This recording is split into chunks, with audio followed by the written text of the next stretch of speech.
नमस्कार मित्रांनो, आज आपण जात आहोत एक स्पेशल ठिकाणी. नाशिकजवळ एक असं मंदिर आहे जिथे गेल्यावर मनाला इतकी शांती मिळते की सगळा स्ट्रेस गायब होतो. आज आम्ही तुम्हाला घेऊन चाललो आहोत विंध्यवासिनी मंदिर. दिंडोरीकडे जाताना रस्त्याभर हिरवळ, शांत वातावरण आणि एकदम फ्रेश हवा. शहराच्या गोंगाटापासून दूर हे ठिकाण परफेक्ट आहे एक पीसफुल गेटअवेसाठी. नाशिकपासून फार लांब नाही, त्यामुळे शॉर्ट ट्रिपसाठी बेस्ट ऑप्शन आहे. हे आहे विंध्यवासिनी माता मंदिर.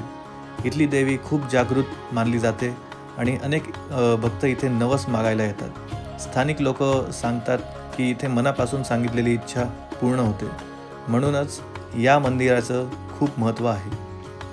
आता आपण मंदिरात दर्शनासाठी आलो आहोत. बघू शकतात किती सुंदर असं हे मंदिर आहे. आम्ही याआधी दाहिडी जे गाव आहे मालेगावजवळ, तिथे आमची कुळदेवी विंध्यवासिनी मंदिर आहे, तर आधी आम्ही तिथे जायचो. आता दिंडोरीमध्ये पण हे मंदिर रिसेंटली बनवलं आहे. सो आपल्या घरापासून हे अगदी जवळ आहे. सो आम्ही इथे नेहमी येत राहतो. बघू शकता किती सुंदर प्रकारे इथे व्यवस्था केली आहे. इथे नारळ फोडण्यासाठीची जागा आहे.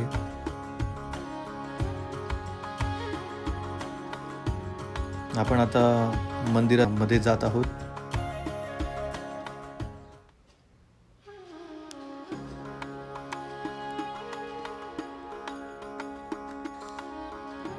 दरवेळेस नेहमी हे मंदिर ओपन राहतं, पण यावेळेस टायमिंग नव्हता म्हणून क्लोज होतं.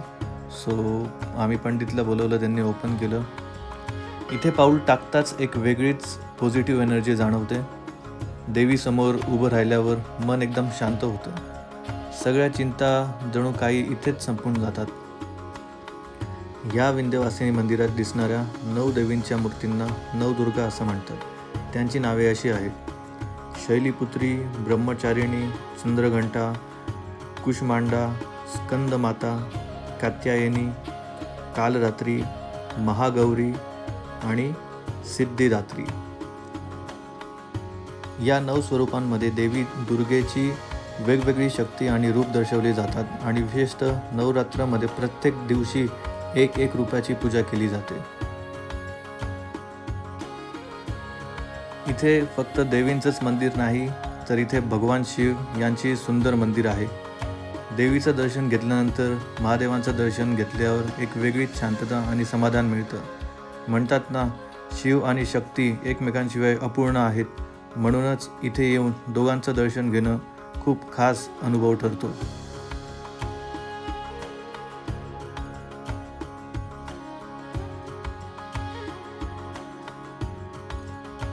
आमच्यासाठी हा एक्सपिरियन्स खूप स्पेशल होता.